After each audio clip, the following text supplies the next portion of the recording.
अवधनामा की वीडियोस देखने के लिए पहले सब्सक्राइब पर क्लिक करें और फिर बेल पर भी क्लिक करना ना भूलें। नाज़रीन आदाब, 16 मई 2021 मुताबिक 3 शव्वाल के अवधनामा वॉइस एडिशन में आपका खैर मकदम है। सफ़े अव्वल पर आज अमरीका से तनवीर फूल की इरसाल करदा मरहूम वक़ार रिजवी की तारीख़ी वफ़ात शाया हुई है, जिसमें ईसवी और हिजरी दोनों क़तात मौजूद है। तनवीर फूल को इंतकाल की अफसोसनाक खबर डॉक्टर मखमूर के पोस्ट के ज़रिए मिली थी। नाज़रीन की खिदमत में ईसवी सन के एतबार से कई हुई तारीख पेश है। खबर मखमूर ने दी फूल हमको, वक़ार अब चल दिए हैं सूए जन्नत, सहाफ़त का अदा हक कर रहे थे वक़ार रिजवी व हक़ सहाफ़त। और अब हिजरी सन की तारीख़ वफ़ात नाज़रीन की खिदमत में पेश है, जो इस तरह है। उर्दू ज़बा की खिदमते पैहम जो कर रहे थे, अफसोस चल बसे हैं दुनिया से वो सहाफ़ी, तारीख़ फूल निकली उनकी वफ़ात की यूं, करते थे काम कह दो उम्दा वक़ार रिजवी। और अब अवधनामा में शाया अहम खबरें, जो इस तरह है। उत्तर प्रदेश हुकूमत ने कोरोना वायरस के बढ़ते हुए कहर को मौसर तरीके से काबू करने के लिए एक मरतबा फिर कोरोना कर्फ्यू को 24 मई सुबह 7 बजे तक के लिए बढ़ा दिया है। इस दौरान पहले की तरह ही सभी पाबंदियां लागू रहेंगी, जरूरी खिदमात को छूट मिलती रहेगी। इधर यूपी सरकार ने एक बड़ा फैसला करते हुए फुटकर दुकानदार और रेहड़ी पटरी वालों को 1000 रुपए माहाना भत्ता और 3 महीने का राशन भी देने का ऐलान किया है। बता दें कि रियासत में शहरी इलाकों में इन्फेक्शन की तादाद कम हो रही है और साथ ही शिफा याबी की शरह भी बढ़ रही है, लेकिन गांव में फैल रहा इन्फेक्शन सरकार के लिए बायसे तशवीश बन गया है और इसके लिए सरकार कोई मौका नहीं लेना चाहती है। उधर वजीर आजम नरेंद्र मोदी ने देही इलाकों में तिब्बी वसाइल को मुस्तहकम करने और घर घर जाकर जांच और निगरानी पर जोर दिया है। उन्होंने कहा है कि आशा वर्कर और आंगनवाड़ी कारकुनों को मुनासिब सामान और वसाइल की फराहमी जरूरी है। इन इलाकों में आसान और आम फहम जबान में रहनुमा खतूत की तशहीर की जरूरत पर जोर देते हुए उन्होंने कहा कि इससे घरों में इलाज करा रहे लोगों को आसानी होगी। मगरबी बंगाल हुकूमत ने बंगाल में कोरोना वायरस के फैलाव को रोकने के लिए 16 मई की शाम से 30 मई की शाम तक मुकम्मल लॉकडाउन का ऐलान किया है। मगरबी बंगाल के डॉक्टरों ने बंगाल हुकूमत के जरिए 15 दिनों के लिए नाफिज किए जा रहे लॉकडाउन के फैसले का खैर मकदम किया है। डॉक्टरों ने कहा है इसकी वजह से कोरोना की चेन को तोड़ने में मदद मिलेगी और अस्पतालों पर भी बोझ कम हो जाएगा। एक और अहम खबर के मुताबिक हिंदुस्तानी महकमे मौसमियात ने ट्वीट किया है कि तूफान तोकताई इस वक्त लक्षद्वीप के साहिल समुद्र तक पहुंच गया है। तूफान तोकताई की शिद्दत में बेतहाशा इजाफा हुआ है। हुकाम ने बताया कि 18 मई की सुबह को यह तूफान गुजरात के साहिल को छुएगा। IMD ने ट्वीट किया कि लक्षद्वीप के इलाके और इससे मुल्हिका जुनूब मशरकी और मशरकी वस्ता बुहैरा अरब पर तुगयानी तूफान तोकताई में शिद्दत पैदा हो गई है, जो कि मगरबी साहिल समुद्री तूफान साहिल से टकराने के लिए तैयार है। इसीलिए हिंदुस्तानी बहरिये ने रियासती इंतजामिया को ताउन की यकीन दहानी कराई है। महकमे मौसमियात से मौसूला इत्तलात के मुताबिक इस खतरनाक तूफान में बदलने और गुजरात साहिल से टकराने के दौरान हवाओं की रफ्तार 155 से 175 किलोमीटर फी घंटे तक हो सकती है। इसी के साथ शदीद बारिश भी हो सकती है।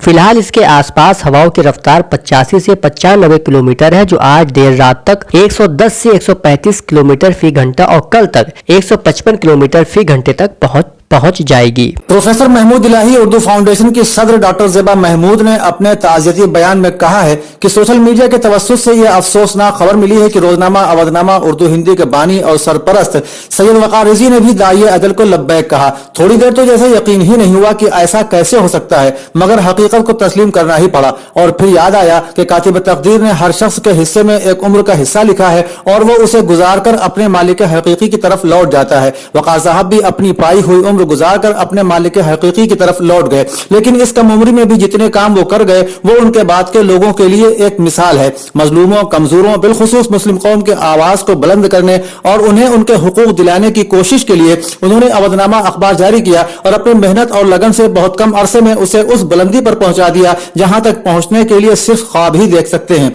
उन्होंने कहा, सच तो यह है कि वक़ार रिज़वी की शख्सियत, नीज़ ज़बान और अदब और सहाफती खिदमात पर बाकायदा तहकीकी काम की जरूरत है। ख्वाह वो यूनिवर्सिटी की सतह पर किया जाए या किसी और इदारे की सरपरस्ती में किया जाए या कोई शख्सी तौर पर इस काम को अंजाम दे, वक़ार रिज़वी का यह कर्ज है जिसे उतारना ही होगा। उन्होंने कहा कि बेशक वक़ार रिज़वी आज हमारे दरमियान नहीं है, लेकिन वो एक शख्स नहीं, एक तहरीक थे और तहरीक को जिंदा रखना और आगे बढ़ाना उनके चाहने वालों की जिम्मेदारी है और यही उनको सच्चा खिराज है। अल्लाह ताला उन्हें जन्नत में आला मुकाम अता करे।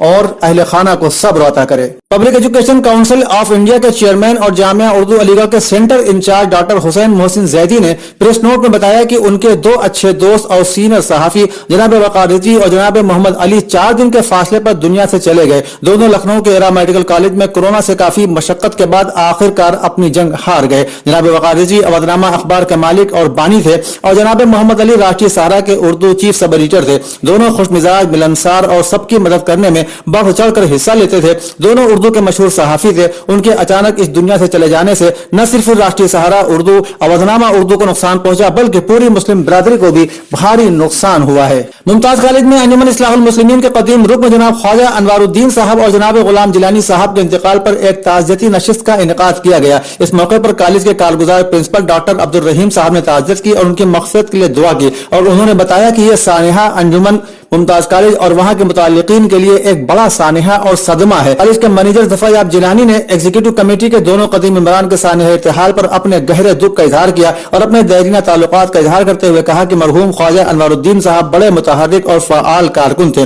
سماجی اور ملی خدمات کے لیے ہمیشہ سرگرم رہتے تھے۔ ان کی اہلیہ ڈاکٹر صبیحہ انور سابق پرنسپل کرامت حسین گرلز پی جی کالج اردو کی مشہور ادیبہ مانی جاتی ہیں اور معروف سوشل ورکر ہیں۔ ہم اس دکھ کی گھڑی میں انہیں تعزیت پیش کرتے ہیں۔ جھانسی سماجوادی پارٹی ویاپار سبھا کے ضلعی صدر ستیندر پوری گوسوامی نے وزیر اعلیٰ یوگی آدتیہ ناتھ سے خطاب کرتے ہوئے 9 نکاتی میمورنڈم سنیچر کو آن لائن ڈالا ہے۔ انہوں نے میمورنڈم کے ذریعے کہا ہے کہ کووڈ 19 کی دوسری لہر میں لگے لاک ڈاؤن کی وجہ سے ریاست کے کروڑوں تاجر پریشانیوں سے دوچار ہیں، کاروبار بند ہے اور علاج کی کمی ہے۔ نوٹوں کی منسوخی اور جی ایس ٹی سے پریشان تاجر اب تک سنبھلے نہیں تھے کہ ایک برس میں 2 بار لاک ڈاؤن نے تاجروں کی کمر ہی توڑ دی ہے۔ دکان کھلی ملنے پر پولیس کی طرف سے غیر انسانی سلوک کی شکایتیں مل رہی ہیں۔ انتظامیہ کو یہ یقینی بنانا چاہیے کہ کسی تاجر اور عام آدمی کے ساتھ غیر انسانی سلوک نہ ہو۔ اعلیٰ امین الدولہ اسلامیہ ڈگری کالج کے مینیجر جناب ظفر یاب جیلانی کی صدارت میں کالج کے اسسٹنٹ مینیجر اطہر نبی، ایڈوکیٹ و کارگزار پرنسپل ڈاکٹر محمد ساجد اور دیگر اساتذہ و ملازمین کی موجودگی میں ایک تعزیتی جلسہ ہوا، جس میں کالج کی مجلس منتظمہ کی رکن ڈاکٹر صبیحہ انور، سابق پرنسپل کرامت حسین پی جی کالج کے شوہر، انجمن اصلاح المسلمین لکھنؤ کی مجلس منتظمہ کے سینئر رکن خواجہ انور الدین کے انتقال پرملال پر گہرے رنج و غم کا اظہار کیا گیا۔ جلسے میں مرحومہ کی روح کی سکون کے لیے ایصال ثواب کیا گیا اور دعائے مغفرت کی گئی۔ اللہ تعالیٰ مرحومہ کی بال بال مغفرت فرمائے اور ان کو اپنی جوار رحمت میں جگہ دے۔ اودھنامہ کے جہانما صفحے پر شائع رپورٹ کے مطابق اسرائیل نے ہفتے کے روز غزہ میں ایک کثیر منزلہ عمارت کو، جس میں بین الاقوامی نشریاتی ادارے الجزیرہ اور امریکی خبر رساں ادارے ایسوسیٹڈ پریس کے دفاتر قائم تھے، ایک فضائی حملے میں تباہ کر دیا۔ اس کثیر المنزلہ عمارت میں الجزیرہ کے دفتر کے علاوہ کئی دیگر مقامی اور بین الاقوامی نشریاتی اداروں کے دفتر بھی قائم تھے اور بہت سے رہائشی اپارٹمنٹس بھی تھے۔ الجزیرہ ٹی وی کے مطابق اس عمارت کو نشانہ بنانے سے 1 گھنٹہ پہلے اسرائیلی حکام نے خبردار کیا تھا کہ عمارت کو خالی کر دیا جائے۔ اس کے اگلے 1 گھنٹے کے بعد وہ عمارت ایک فضائی حملے کے کچھ ہی لمحوں میں زمین بوس ہو گئی۔ غزہ پر اسرائیلی فوج کی فضائیہ توپ خانے اور ٹینکوں سے 4 دن سے مسلسل بمباری کی جا رہی ہے، جس میں بے گناہ فلسطینی بچوں اور خواتین سمیت 140 افراد ہلاک ہو چکے ہیں۔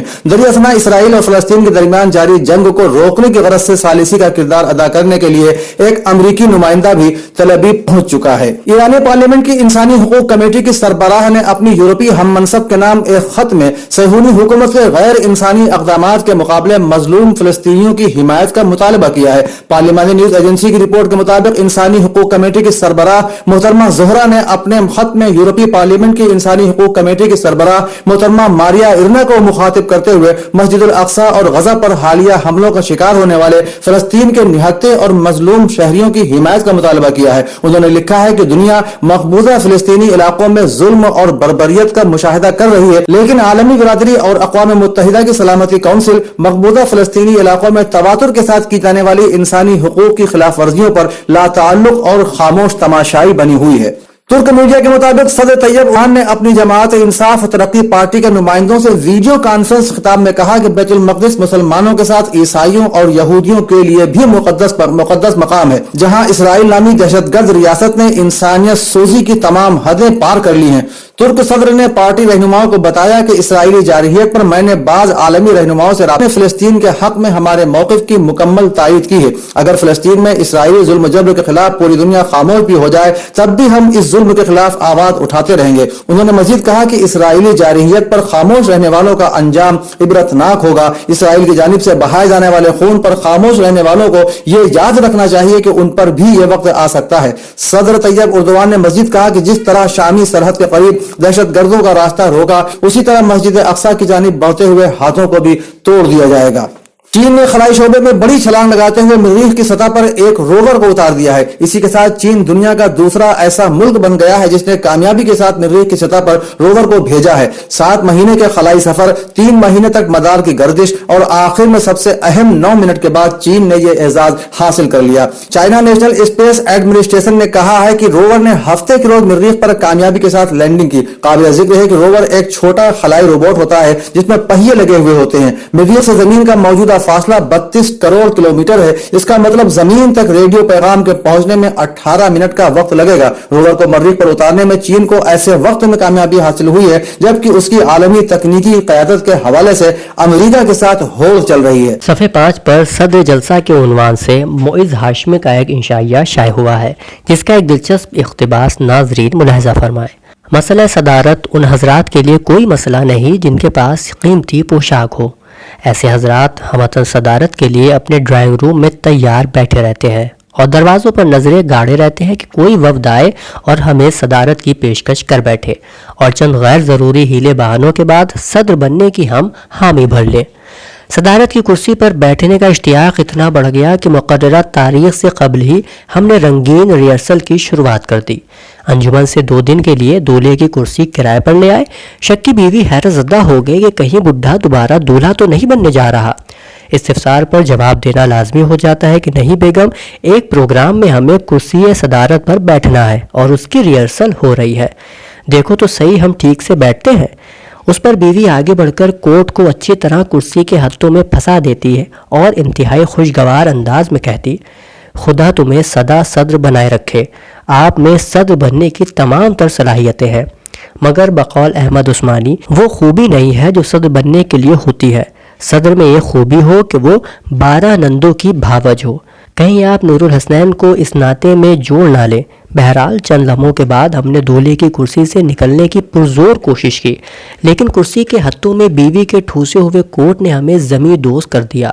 हमारी पुश्त पर भारी भरकम दूल्हे की कुर्सी औंधी पड़ी हुई थी। चंद लम्हों में हमारी ऊपर की सांस ऊपर रह गई। हमारी हालत जार देख कर बेगम हमारी तरफ लपकी, आगे खोलो कुर्सी सदारत के उम्मीदवार, उठो और दुनिया को बता दो कि सदारत का हक सिर्फ तुम्हारा है।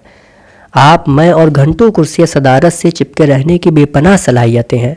आप में और घंटों कुर्सी सदारत से चिपके रहने की बेपनाह सलाहियतें हैं।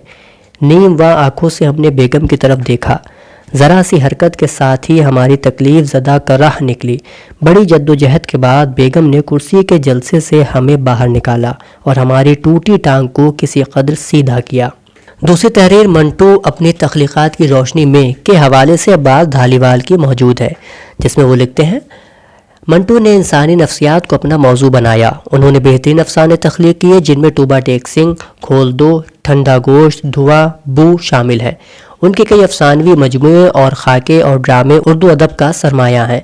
मंटू कसरत शराब नोशी की वजह से 18 जनवरी 1955 ईस्वी में इस दारफ़ानी से कूच कर गए।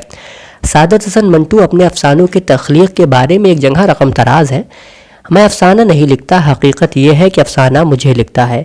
इसके साथ ही वो ये भी कहने से गुरेज नहीं करते कि ज़माने के जिस दौर से हम इस वक्त गुजर रहे हैं, अगर आप उससे नावाकिफ़ हैं तो मेरे अफसाने पढ़िए। अगर आप उन अफसानों को बर्दाश्त नहीं कर सकते तो इसका मतलब है कि यह ज़माना नाकाबिले बर्दाश्त है। मुझ में जो बुराइयां हैं वो इस अहद की बुराइयां हैं। मेरी तहरीर में कोई ऐसा नक्स नहीं जिसको मेरे नाम से मंसूब किया जाता है। दरअसल मौजूदा निज़ाम का नक्स है। मैं हंगामा पसंद नहीं, मैं लोगों के ख्यालात और जज्बात में हैजान पैदा करना नहीं चाहता। मैं तहजीब व तमद्दुन और सोसाइटी की चोली क्या उतारूंगा जो है ही नंगी। मैं उसे कपड़े पहनाने की कोशिश भी नहीं करता, इसलिए कि ये मेरा काम नहीं, दर्जियों का है। لوگ مجھے سیاہ قلم کہتے ہیں، لیکن میں تختے سیاہ پر کالی چاک سے نہیں لکھتا، سفید چاک استعمال کرتا ہوں کہ تختے سیاہ کی سیاہی اور نمایاں ہو جائے۔ اودھ نامہ میں شائع مضامین کو مکمل طور پر پڑھنے کے لیے اودھ نامہ کی ویب سائٹ www.awadhnama.com پر وزٹ کریں اور ای پیپر پر کلک کریں۔